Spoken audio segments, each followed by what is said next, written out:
nyakubahwa mpuza w'abarundi akarege kababwira iki kabibutsa iki akaroke ko muri secondaire. Aimée Laurentine Kanyana yavukiye mu ntara ya Ngozi. Amashuri ya kaminuza yayehereje muri kaminuza y'u Burundi mu gisata c'amategeko. Yarabaye umucamanza muri sentare y'intango ya Musaga, hanyuma bicariho c'umushikiriza manza muri meri ya Bujumbura. Mu bihumbi 2013 yaragenywe kuba umwe mu bagize sentare yubahiriza ibwirizwa shingiro, inyuma yaho yahavuye agenwa mu mabanga y'icegera ca kabiri c'urongoye ibanki nkuru y'igihugu ariyo bita BRB. Ku itariki 23 Nyandagaro 2015 yaragenywe n'itegeko ry'umukuru w'igihugu w'ico gihe Muhisi Pierre Nkurunziza kuba umushikiranganji w'ubutungane. Guhera ku itariki ya 29 Myandagaro 2020 Aimée Laurentine Kanyana yagenwe mu biro vy'umukuru w'igihugu Evariste Ndayishimiye nk'icegera c'umuhanuzi mwishikira mu biro vy'umukuru w'igihugu arivyo twita chef de cabinet civil agent. Itariki 22 Munyonyo umwaka w'ibihumbi 2022 yagenywe kuba umuhuza w'abarundi, nuko yakomeje kwizegwa no kugenwa mu mabanga akomakomeye. Mu mwaka uheze w'ibihumbi 2023 tariki 30 Munyonyo yagenywe kuba umuhuza w'ibikorwa w'ishirahamwe ry'abahuza rya Afrika ryo hagati. Aimée Laurentine Kanyana akaba yubatse, akaba afise abana 4. Bakunzi bo kukayi, umwaka mwiza cyane. Nimwari mu nkombe je nenda bakumbuye twaherukana ryari. Yambi gihe kinini kibaye kinini narinda bakumbuye umwaka mwiza rero. Uti rero Pamela uno munsi utuzaniye iki ko twari tugukumbuye? Nakahe gasha uno munsi utuzaniye? Bakunzi bo kukayi, uno munsi si ibintu bisanzwe ndabibabwiye. Agafana karabonetse ndabizi, tereka hasi kwanza, tereka hasi. Bwira mugenzi wawe ati birakomeye cyane. Uno munsi rero natewe iteka.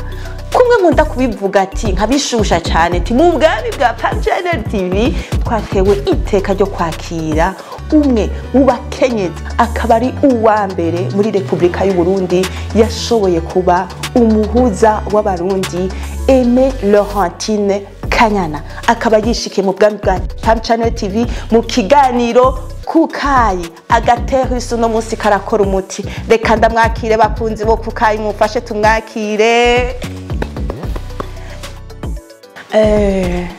Mubahwa nyakubahwa umuhuza w'abarundi Aimée Laurentine Kanyana, karibu kuri Pam Channel TV. Yego turabahaye ikaze. Murakoze. Yego mwakoze kudutera agateka. Ndaryohewe cyane kubakira muri Pam Channel TV gwiganiro kukayi ngo dusangira akayi. Turabona yuko abakunzi bo kukayi barabona no munsi tugira tukihereze live rero no munsi ni live tukihereze abaganira n'abakunzi bayaga basoma kantu. Eko Madame Laurentine Kanyana twarababonye cyane muri nkerebutsi, mwajejwe amabanga y'igihugu mukiri batoya cyane. Gira abakunzi bo kukangira murabona yuko akiri muto cyane, asa neza cyane. Nibagiye ko bimubwira musa neza cyane. Asha abo bantu babafata neza vraiment bubahwe aho bari n'ukuri ndabashimiye. Murakoze. Urumva twarababonye mwajejwe amabanga mukiri batoya cyane kandi mwabikoranye ubwira n'ubukerebutsi.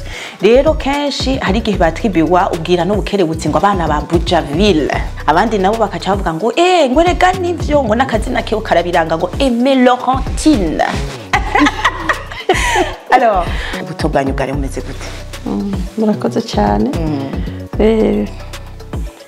Bwa mbere banje kubashimira ko mwantumiye ngaha muri Pam Channel TV. Niteka kuba ndi ngaha kandi nkanabashimira ko mwiyumvire gukora kino gikorwa cyiza cyo gufasha abene gihugu kumenya abantu batandukanye, cyane cyane kumenya ivyagiye bibaranga kugira bishobore kubafasha kugira nabo bazoshobore guca muri iyo nzira bene banarushirize kugira igihugu cacu kibananye gitera imbere. Ego rero jewe nahifuze ko nitwa nitwa Aimée Laurentine Kanyana,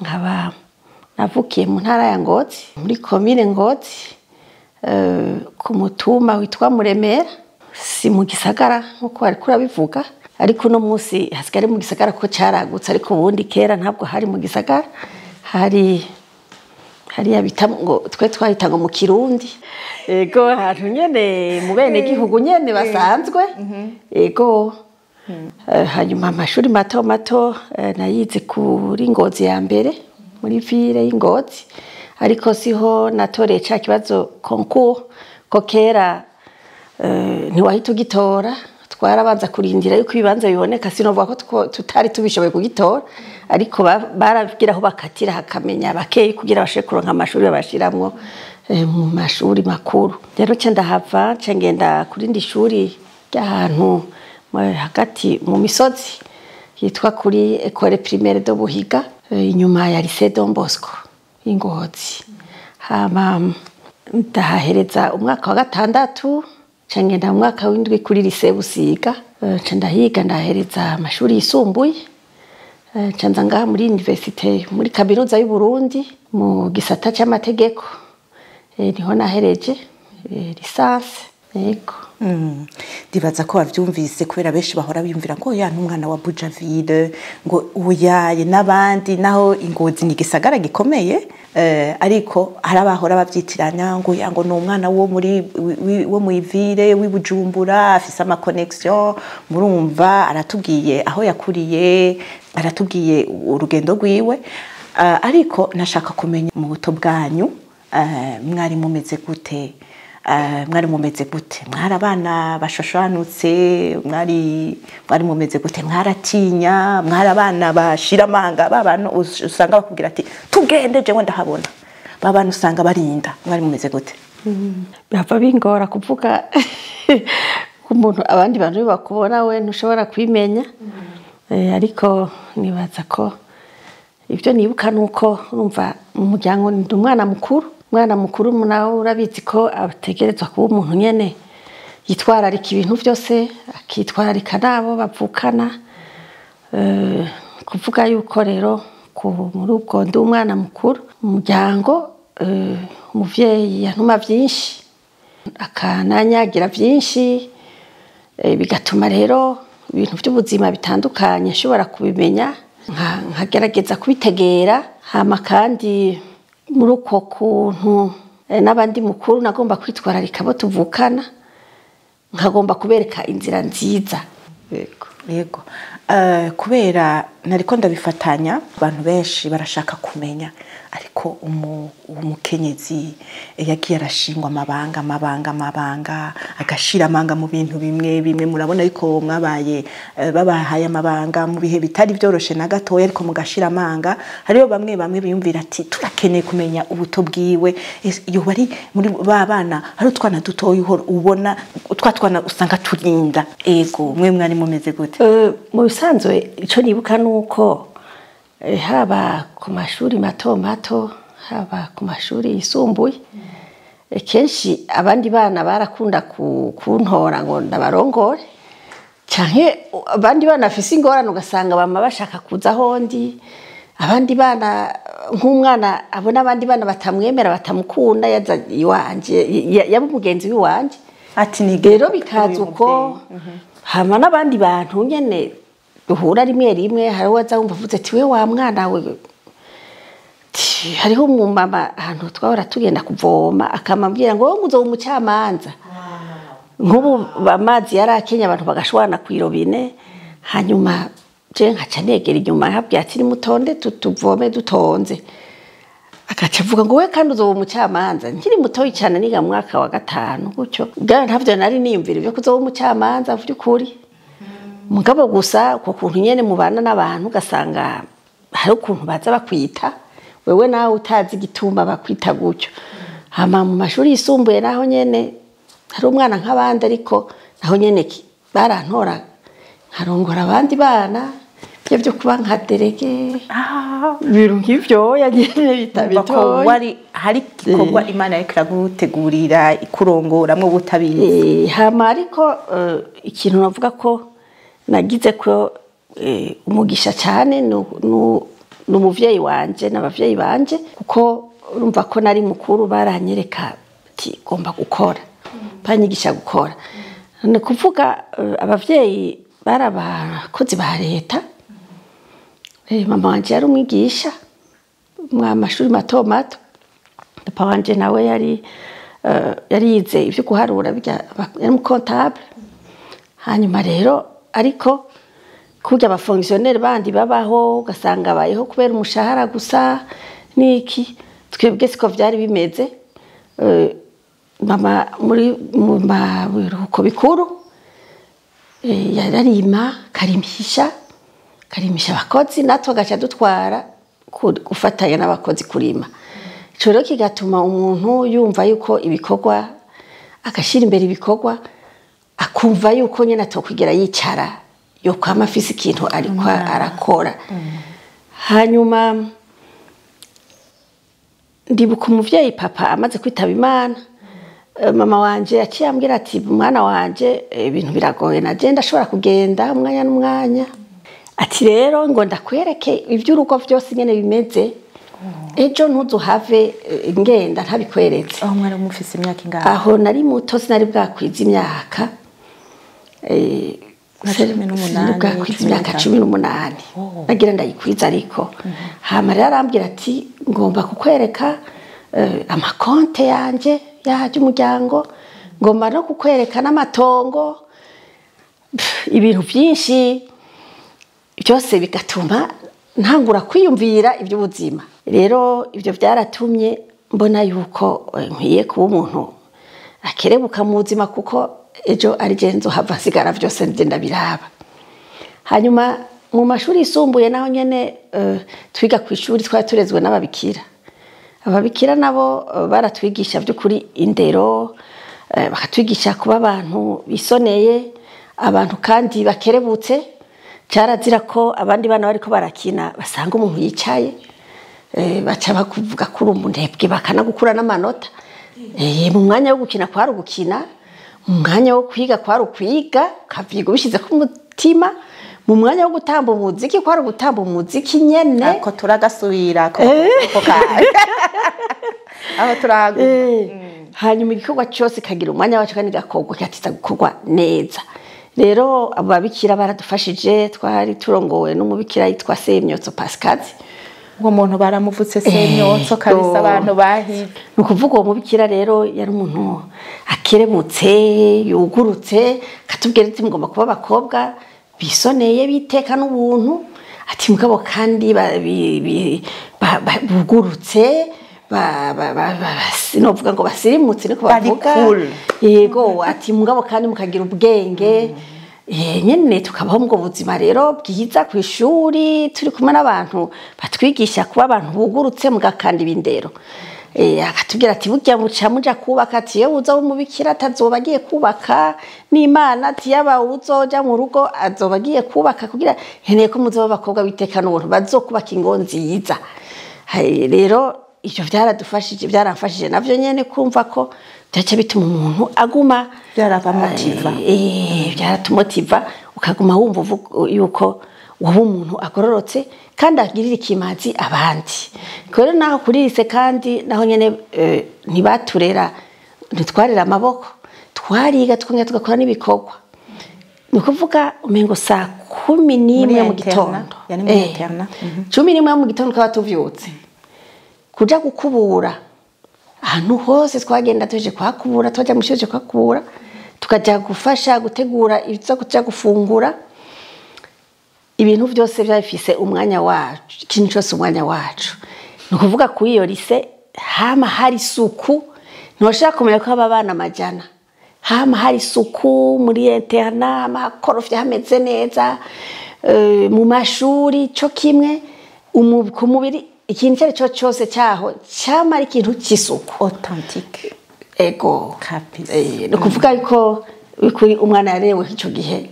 niyo vuga ngo bimunaniye byo niwe byo bigoye bari bagerageje ko bashoboye ego wow antuka iyo lise Busiga yubahwe sinzi yuko Semyotso agihari yoba gihari oya yaritavye Imana nawe Imana imuhezagira ahari.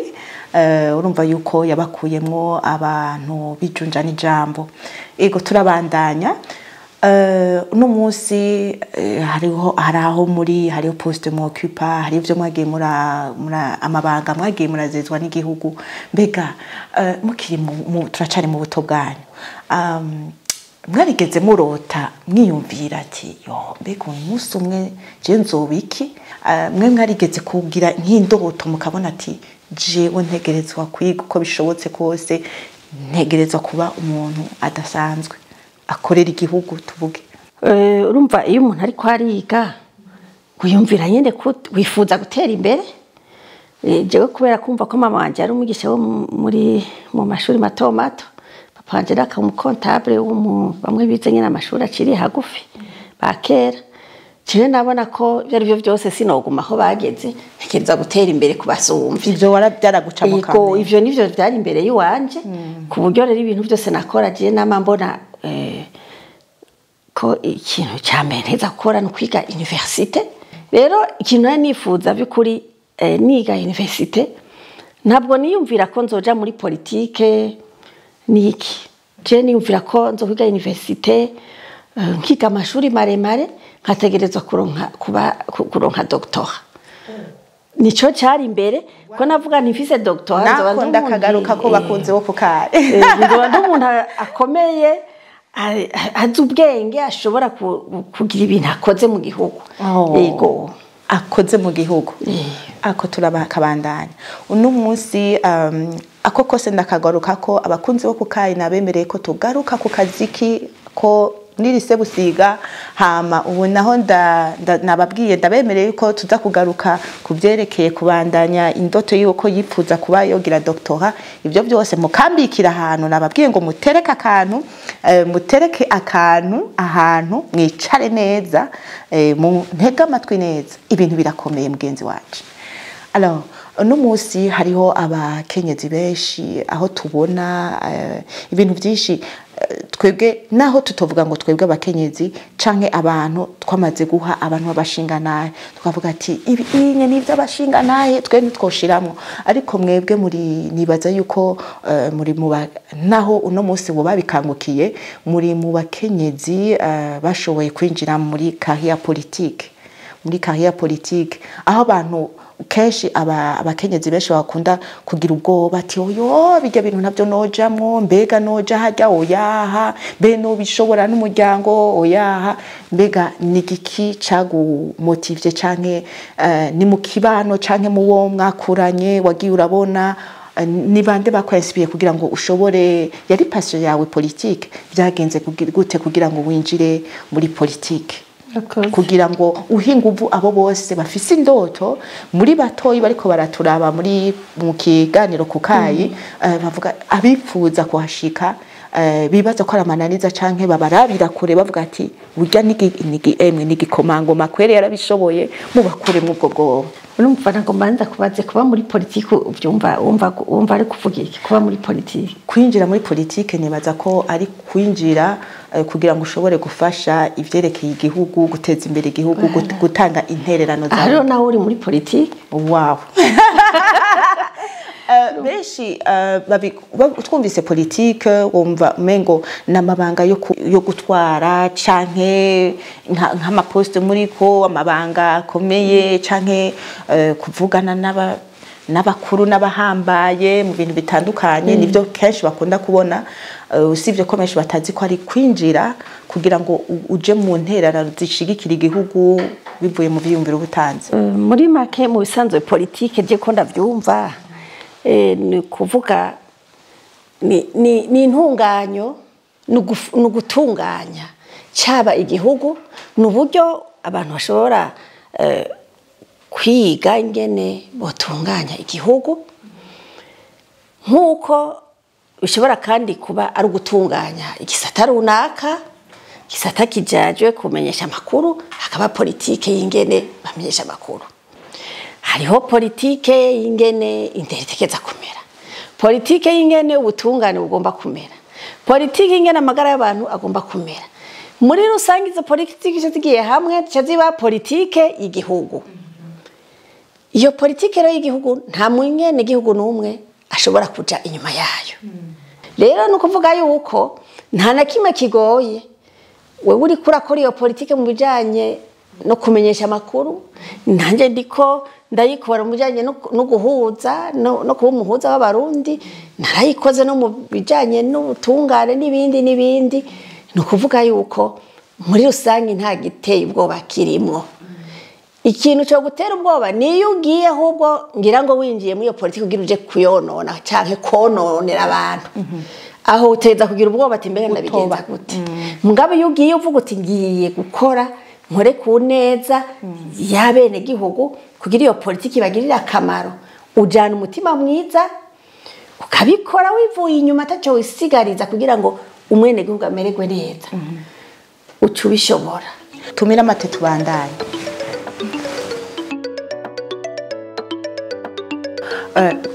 Nyakubahwa, muri abantu mwaratowe guhagararira agateka k'u Burundi mu bihe bitari byoroshe by'igihugu byariko biracamo, ndetse baranabahamagara kuza guhagararira ko gateka muri sentare mpanavyaha mpuzamakungu ariyo twita CPI mu gihugu c'u Buholande.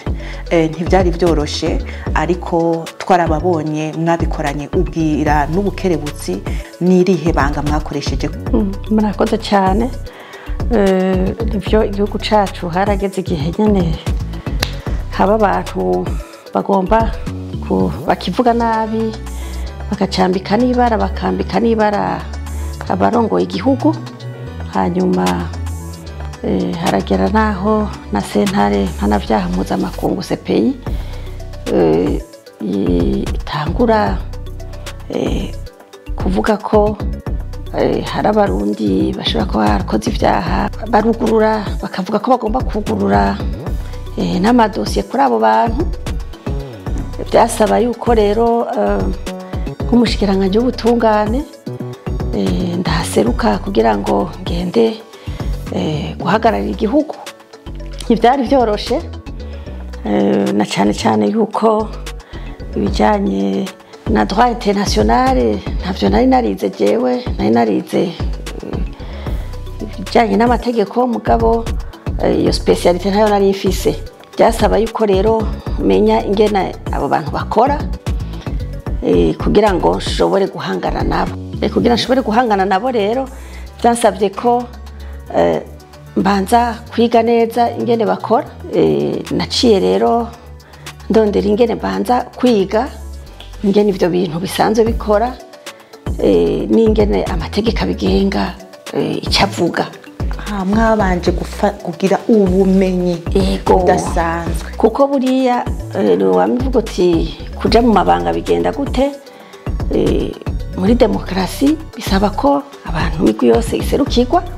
Hari aho rero usanga bishyitse ukaba utegerezwa guserukira igisata runaka, harimwo ivyo kandi none ntawe umenya vyose, harimo ivyo utaba waranonosoye, bigasaba rero yuko ufata akanya kubimenya. Ico gihe rero jewe naravyihweje ndavuga nti ikintu icyo ari cyo cyose ukimenya kuko ukirondeye. Naciye mfata akanya ko kubanza kuvyiga, ndarondera umwigisha aranyigisha, hanyuma rero ndaronka ibitari bike by'ubumenyi mu bijanye n'amategeko mpuzamakungu n'ibijanye n'ingene iyo sentare ikora. Hanyuma rero Imana iramfasha, maze kuvyiga naserukayo nkabikoresha hama kandi nkabona yuko bigize ikimazi. Urumva barabahamagaye muravuga ati iyi specialite ntayo mfise, ndashaka kwiga kugira ngo shobore guhangana n'abantu. Bakunzi bo kukayi, hari igihe twibaza yuko gushika ku bintu kanaka canke ku maposte kanaka canke kuronka akazi keza biba biheze kugushira ku bumenyi, ariko murumva yuko mu gihe bari bamuhamagaye adafise iyo specialite yemeye kurondera umwigisha amwigisha. Nibaza ko yari droit international. Hanyuma ubwo bumenyi nibwo bwatumye kuba yari umukenyezi agatamana kakongera kakaronswa igihugu cy'u Burundi. Turagukeje Laurentine Kanyana, nyakubahwa ombudsman, turabakeje cyane kuri ubwo bwira n'ubukerebutsi. Uno munsi amatwi adusumira ngo muracanonosora intebe y'ishure muguma mukarisha ubwenge. Ivyo bintu byo bari byo. Ego cyane kuko burya umuntu kwiga ntibihera, umuntu asaza yiga. Nukuvuga ubuzima buratwigisha mugabo kandi hariho ivyo usanga umuntu akenera kumenya ukavyiga rero mbere yo uri kuriga no mu mutwe haguma hameze neza uguma fresh cyane. Yego cyane rwose mu mutwe ntihasaza. Yego. Byumvikana ko rero n'ubu ndiko ndiga ibijanye n'amategeko mpuzamakungu ajanye n'ibintu by'ibidukikije droit international de l'environnement. Yego kugira ngo umuntu nyene akume amenya utuntu n'utundi. Yego. Bakunzi bo kukayi cyane abakobwa n'abakenyezi kuba fresh sukuguma saka makiyaje nakari keza saka makeup gusa, ariko kuba fresh no kugumushira ko ubumenyi ukaguma uri umuntu ari class top. Ego. Alors bakunzi bo kukayi turabandanya turi kumwe na ombudsman mu kiganiro kukayi. Turiko turabandanya tuja mu gice cya kabiri c'ikiganiro. Uno munsi hari abantu babatangarira cyane bakavuga ati uno munsi mujejo amabanga akomeye mu gihugu cy'u Burundi kandi uri umufasha w'umuntu mukaba n'umuvyeyi w'ibibondo. Bakavuga ati none ivyo bintu abiteranya gute, niribehe banga mukoresha kugira ngo muhe ubushizi bw'amanga abandi bakenyezi benshi bari ngaho bafise indoto bavuga ati shaka gukora kiriya canke iki niki mugabo bifatanya byose, ariko mwebwe murabona yuko mubishoboye, nirihe banga mukoresha? Nakoze ubusanzwe nivyo kuba ufise amabanga hambaye y'igihugu kongera ukagira n'umuryango. Benshi baribaza ngo biragoye ngo ntibikunda, ariko je nibaza yuko birakunda. Byose bivana n'ukuntu umuntu aba yitunganije, kuko bivanye n'ingene urugo ruba rutunganije byose birashoboka canke bikanka. Rero jewe nagiye mu mabanga mbere tiri mu mabanga ntarigeze no kwibaruka. Muri kumara ayo mabanga nyene? Yego. Wow. Nukuvuga yuko rero amabanga n'urugo byose kugira ushobore kubibangikanya nivyo bisaba yuko rero witunganya. Muko kwitunganya jewe kubinyerekeye nakoze ikintu cyo kuvyara ku rugero. Kuvyara ku rugero birafasha ko umuntu ashobora gutera imbere kuko uraronka umwanya wo kurera abana, ukaronka n'umwanya wo gukora ibindi ivyo nyene byo kurondera ubumenyi cyangwa byo gukora ako kazi ukagakora neza utafise ibifasha birebire cyane. Rero umwana wa mbere wiwanje akurikirana n'uwa kabiri, hagati yabo haba hari imyaka 4. Hagati y'uwa mbere n'uwa kabiri, hagati y'uwa kabiri n'uwa gatatu gutyo. Nuko nabona yuko kugira uve ku ntambwe yuje ku yindi bisaba kuvyitegurira nimbara akazi kugira ugakore neza, bisaba yuko uba udafise ibifasha birebire cyane. Rero kuvuga umwana wa mbere nyuma y'imyaka 4 yari umwana umwe nawe no umuntu aragerageza uko ashoboye amukurikira gutyo karindira iyo myaka 4 kugira urabe yuko ubuzima burashoboka, kandi ikindi naco ushobore no kwiga ako kazi ukamenya, kuko ikintu gikunda usanga kitubera intambamyi nk'abakenyezi. Urabona nk'umukenyezi agiye nko gutangura akazi ahantu, bisaba ugiye gutangura akazi bisaba kubanza kukiga ukakamenya, ariko hari igihe uhashika ugasanga umukoresha araguhaye ako kazi ushitseho ubwo nyene ucisamida amezi 9 yose by'ukuri ntumeze neza cyane, katuja muri ya makonje. Nukuri iryo ni iteka Imana yaduteye kandi umuntu aziza kubahiriza, mugabo uciye uhengera inyuma y'umwaka ukacusubira kandi inyuma y'uwundi mwaka ukasubira, harura mu myaka 5 ibintu uwo mukoresha uba wamukoreye. None wumva hageze yuko aduza kugira bimwe tuvuga ko natukwiye kuja mu ma poste de decision niki wumva none mubo yotoramwo yoba wewe utafashe utaronse umwanya ukwiriye gukurikirana akazi canke atora muri babandi baronse umwanya wo gukurikirana akazi. Cyo gituma rero icyo kintu kijaye no kuvyara ku rugero ni ikintu ciza cyane gituma umukenyezi nawe aronka akanya ko kwiga ko kazi ko kurondera amakuru atandukanye kugira ashobore nawe kugera ku rugezo bakora n'abagabo bariko hanyuma ashobore nawe gutera imbere akora akazi neza nabwo yoronka n'amabanga manini ashobore kuyarangura neza. Ico nico cambere cyafashije kuko nta bana binahekana n'abasigiye umushinga ntahe wanje nk'ubu ngiye mu bikorwa bitandukanye cyabari kumwe n'abana batamugora batariko baragwaragurika batarubura ingene abafata ni ukuvuga ivyonya byaramfashije. Hama ikindi naco urumva nk'abakenyezi tugiye mu mabanga abashinga ntahe bacu twebwe tugiye mu mabanga manini abashinga ntahe bacu bashaka bari mu bindi batari muri ivyo vy'amabanga y'igihugu canke iki ntitwoca tuvuga ngo rero ngo ubwo twateye imbere ngo tusigaye twe dutegeka oya cyacubahiro umufitiye umushinga nta wari ufitiye umushinga ntahe wawe ukuma ukimufitiye hanyuma akaheza nawe agaca agushigikira kugira ngo nawe urangure amabanga yawe neza washinzwe nuko mu rugo biba bimeze neza ushigikiwe. Ntuzi ko bavuga ngo inyuma y'umugabo akomeye haba hari umugore akomeye n'imbere y'umugore akomeye haba hari umugabo akomeye. Ico rero ni ikintu gikomeye cyane. Je rero umushinga nawe wanje yaragize ikintu gikomeye cyane gose yagize uruhara niniya cyane mu kunshigikira mu bikorwa nariko mabanga yose nariko ndarangura nuno musi ndangura igihugu.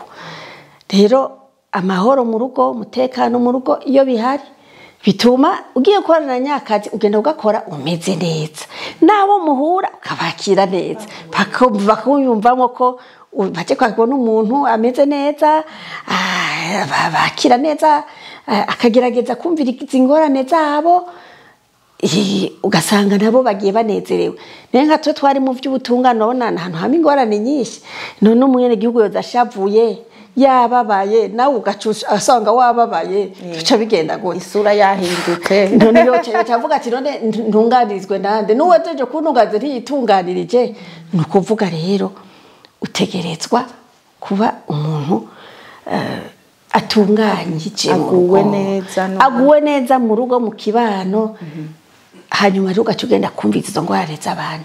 Hano harabambaza ngo burya ngo naziye ngwane ngo mbona ngo abantu baguma bazana ngo mbega urajya mugasinzira niyemwe ntindasinzira cyana kwijana kuko jewe ivyo nkeye gukora ndabikorana umutima mwiza nashika muhira nkashika nsikira mu mahoro. Ico kirahambaye nico gikuru mbere.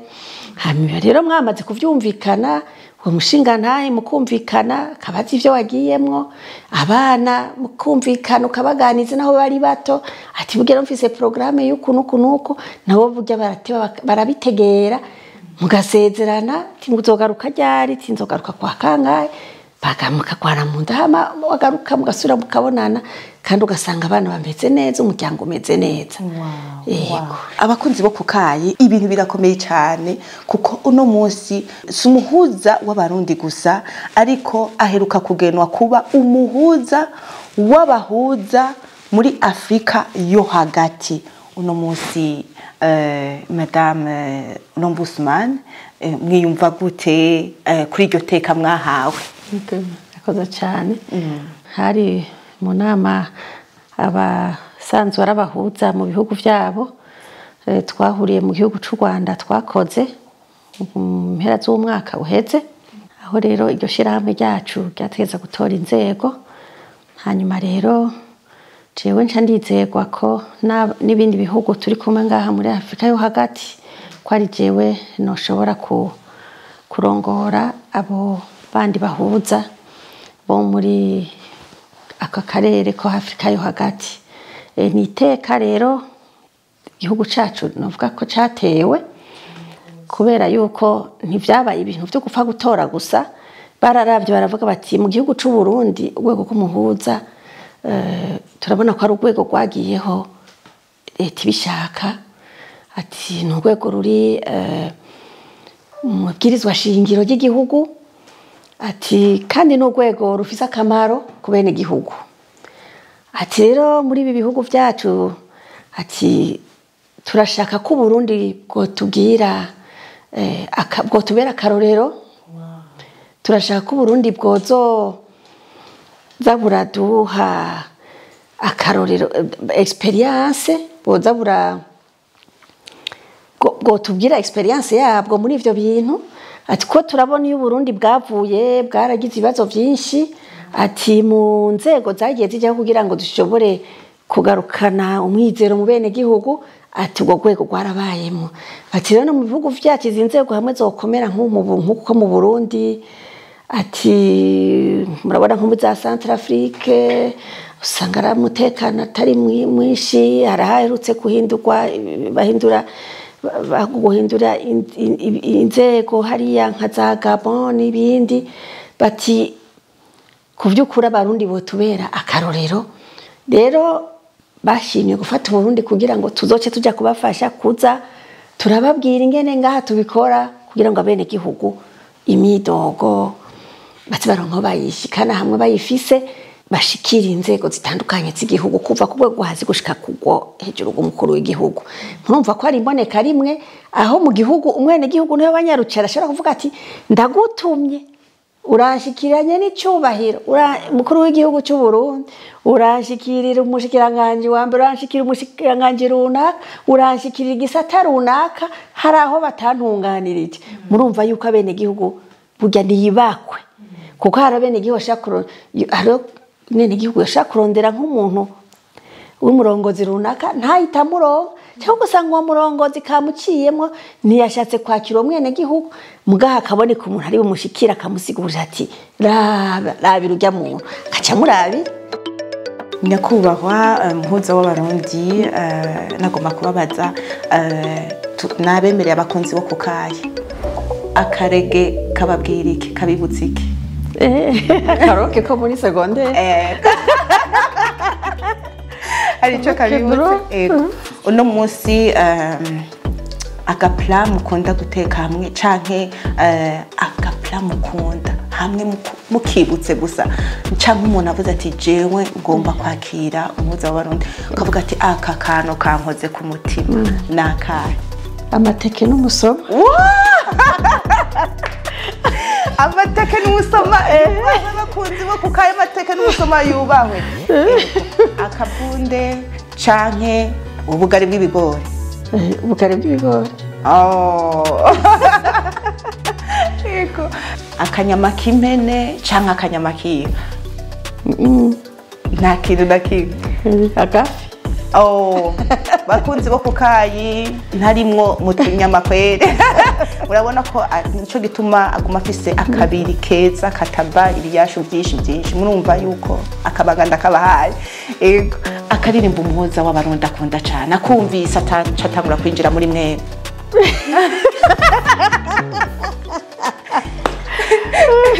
Hamwe mwashushe n'ibikorwa byinshi cyane, ibyo birashika mukavuga ati nukuri ndakumvise cyo nuzura umwuka wera ibintu bikaca bigenda neza.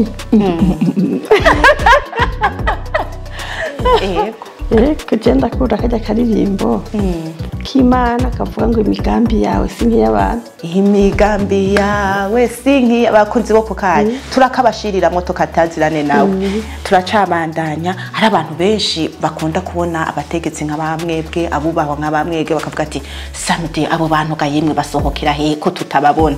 Iyo bishitse mugasohoka mukunda gusohokera hehe? Mbega muragira agasport bimeze gute? Agasport ndakagira misi yose. Iyo hageze gusohoka wumva naga plage canke ni ku misozi? Je ndakunda gusohokera kuri plage rimwe mugabo je nkunda kuba ruguru mu kayaga k'imisozi, ka ruguru ku misozi, nkahura nabo twabanye nabo twakuranye, mugatera tukagwana mu nda tugaca dusangira. abatabibonye umuhuza w'abarundi n'umuntu aguwe neza yitwengera cyane umugwa neza cyane ngira mwabibonye bakunzi bo kukayi. Aha rero tukaba ariho turiko turasozerera kino kiganiro cyo kukayi. Reka fate akanya shimire umuhuza w'abarundi yageneye Igo Pam Channel TV, aho nkunda gushusha ngo ni mu bwami bwa Pam Channel TV mu kiganiro kukayi. Tubashimire cyane. Turakoze cyane, natwe turashimye cyane ko mwadutumiye, turongeye gushima hama kandi tukagomba kubatera n'intege namwe muri ibikorwa byiza muri ko murakora. Murabona yuko mwarashoboye gushiraho umugambi mwiza kandi watanze akazi muri aba bantu bose. Turabateye intege cyane gose, rero namwe murakarorero ku bandi bakenyezi n'abigeme kubona mwiyumvira gushiraho iki kintu kigatanga akazi. Tubifuje yuko rero kizokureka wakiradio kinini n'ikiteleviziyo kinini cyane gose kizokuboneka no mu isi yose. Bakunze bo kukayi, aha akaba turi ariho turangirije kino kiganiro. Abakunze kino kiganiro mwandike commentaire, mugire partage, muhinga isangiza abagenzi banyu, naho kwa gatanu haza